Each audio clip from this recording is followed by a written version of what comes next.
fifaliana lehibe ho anay ato amin'ny RMDM no miarabantsika tsirairay avy nahatratrany izao taona vaovao izao. Sotran'Andriamanitra nanome antsika andro mazava be azotsika mifampiresaka androany. Tena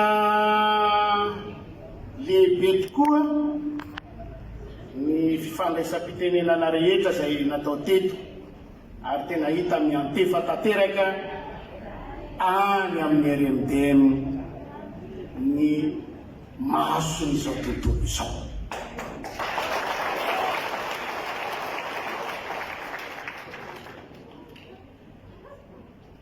Betsaka ny zavatra tsy mety. President Ravalomanana teo dia niteny hoe tsy raha. Ny ray aman-dreny ara-panahy dia niteny hoe tsy raha. Ny société civile dia niteny hoe tsy raha. Ny solombavam-bahoaka sady secrétaire général nitimy teo dia fa leo tsy hiteny tsony amin'ny mpitondra fanjakana. Fa tehitodiky manokana amin'ny vahoaka malagasy indrindra fa nitarika eto amin'ity firenena ity mba hitsangana sy hijoro manoloana ny tsy raha. Androany ny RMDM tena nanao antso ho antsika rehetra mba hisiny firaisakiny fifampitokisana amin'ny lalana tokony atao hanavotana ny tanindrazana. Sotra betsaka ny filoha Ravalomanana engany omen'Andriamanitra fahasalamana ianao.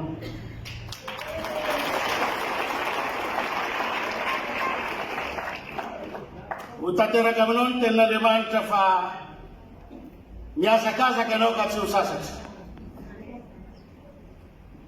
Ary elatra no iakaranao makana mitanjona zay ditsika tongafa.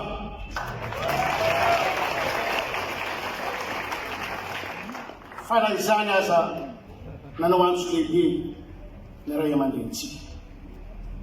Miantso ny mpanao politika, miantso ny hery velona rehetra, miantso antsika rehetra tsy ankanava. Antso atao ino? Mahitsy, mazava ny tenina RMDM androany. Ampisamatra avy hatrany zao fitondram-panjakana misy eto amin'ny firenena izao.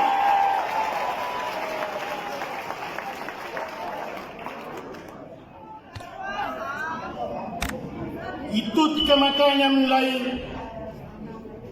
fitondram-panjakana izay misy ankehitriny izay mampahory atsika ao androany. Misy elanelam-panahy anankiroa reto zay ho lazaiko. Raha vao tsy misy atakandro ny gouvernemanta.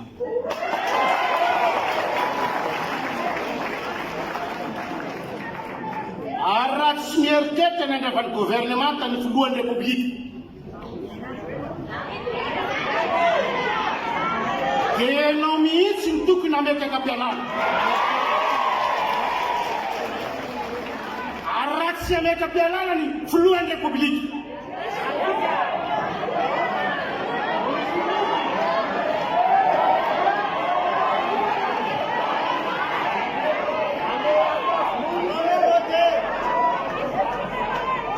miantso ny tafika malagasy ao.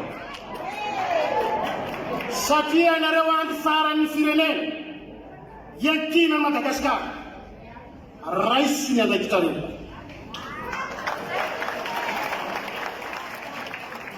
Raha tsy andrainy andraikitra ny tafika malagasy zay andro iantina ny firenena mialatsina ny fihavanana tsy maintsy tonga ny vahoaka malagasy anafika. Ary raha misy teny sekretara generaly hoe raha misy ny voalohany dia zahay ny faharoa, dia zahay indray iteny zahay tsy ho faharoa fa zahay ny voalohany.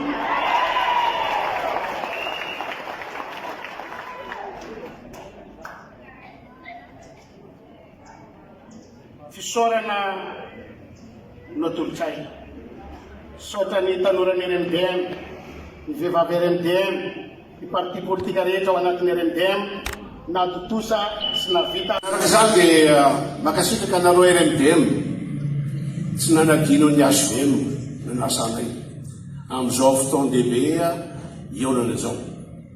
Fotoan-dehibe izay olazaiko azy tsy vitany hoe fifampiarabana tratran'ny taona fotsiny ihany, fa koa fotoana fanokafana politika amin'izao taona 2020 sy 2020 izao. Satria rehefa nieny kabaniny Andriamanitra Filora Valomanana aho dia ako hoe fanokafana politika amin'ny fotoana ity ho antsika jiaby. Ka rehefa mandinika zava-misy dia marina ny lazainy, ary marina ny rao fanambarana ataon'ny fitondra fivavahana sy ny mpiara-monina pirenena fa jaly vahoaka malagasy. Ka raha mijaly ary sika vahoaka malagasy, inona ny akidiany antsika, indrindra isika mpanao politika.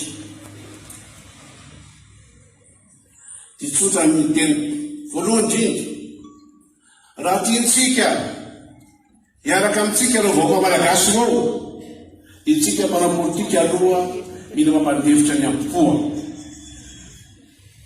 mba hisiny firasakinantsika rehetra.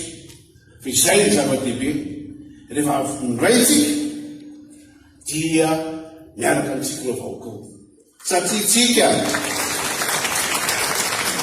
milomitaly amin'izany tolona politika zany. Rehefa mahita ato ny foto-kevitra ijoron'ny RMDM manao hoe fanovana amin'ny fanantenana, manantenantsika ireo vahoaka ireo amin'ny fanovana, manantenantsika vahoaka ireo amin'ny fanantenana. Izany nefa mila firaisankina atongavantsika avy ny tanjona zany. Ka eto aho dia maneta amintsika vahoaka koa ajanony ny tahotra fa apetra ao ambony ny fitiavana ny firenena. Zay ny tokony apetraka ambony fa tsy ny fitahotra. Raha ny tahotra no mba hanao fisaintsika sy fontsika dia minoanareo fa mba rijaly no izy lavitra no izao mahazo antsika firenentsika ity. Andro ray lehibe tokoa ny androany satria fifanatrehana vao manomboka ny taona, koa dia miarahaba atsika rehetra na tratra izao taona vaovao tsy maty fo manaina tao anatin'izay taona lava nijaliana izay, ary miondrika eo amban'ny hasin'ireo izay nodimandry no ny tsirariny sy ny hanoanina ny anjateto, satria maro dia maro tokoa ireo avatsika no tsy nahita fahasambarana tamin'ity tamin-drazana ity. Miarabanareo ateo natratra izao fotoana androany izao, ary eta dia mijoro mangovotra ny tenako eto anatrihanareo, tena mangovotra ny pararehetra mahitsy. Inona ny antony? Satria mba hatoerana ho an-tsaina ny hoe hoavitra ihany ve Madagasikara, satria tsy misy ny firaisakinan'ny malagasy amin'ny famonjena azy fa mbola samy maka ho azy ihany. Ny zavatra misy tsara ho fantatsika nefa dia izao: i Madagasikara dia voninahitry la Frantsa. Ty Madagasikara ty ny voninahitry la Frantsa eo an-tsainy zao tontolo izao, ary Afrika sy Angletera. Ny zany mahasarotiny azy ty, fa raha afaka iperatana la Frantsa i Madagasikara dia afaka voninahitry la Frantsa. Noho izany ny anjara diditsika dia manala voninahitry la Frantsa iverina amin'ny malagasy izay. Ka tokony andinika sy eritreritra ny rehetra, tsy hijerana izy ary izy intsony afa-tsy ny firenena sy ny vahoaka malagasy. Teo Andrea Matofolo ny teny hoe mila fivanitsika amin'ny resaka momba ny politika izy. Ka eto zany dia manao fitenenana kely ihany mahakasika an'izay politika izay. Tsy misy fiovana eto Madagasikara raha tsy niova ny fomba fijery ny firenena, niova ny toe-tsaina politika, tsy mijery afa-tsy ny rariny sy ny fahamarinana. Iasorona ao an-tsaina ny fanaovana ato izay sy ny fifamalina eritseroa sy ny fifampitehana fifamonoana politika. Anjarantsika amin'izao fotoana izao no mieritreritra hoe efa tokony hiova amin'izay ny fomba fijerena amin'ny firenena amin'ny lafin'ny politika, hojerena amin'ny lafin'ny ara-siantifika amin'izay i Madagasikara averina amin'ny maha-malagasy azy. Manoloha zany eto dia manetana ny ray aman-dreny rehetra, manerana nosy andray ny manandrify hipetraka ho arofanina ho arokaloka-endrena tsy mitanilany amin'ny firenena, fa andala ny rariny sy ny fahamarinana, iaro ny zoa makasina maha olona sy ny asy ny aina, iaro ny asy ny fiandriana firenena sy ny tanindrazana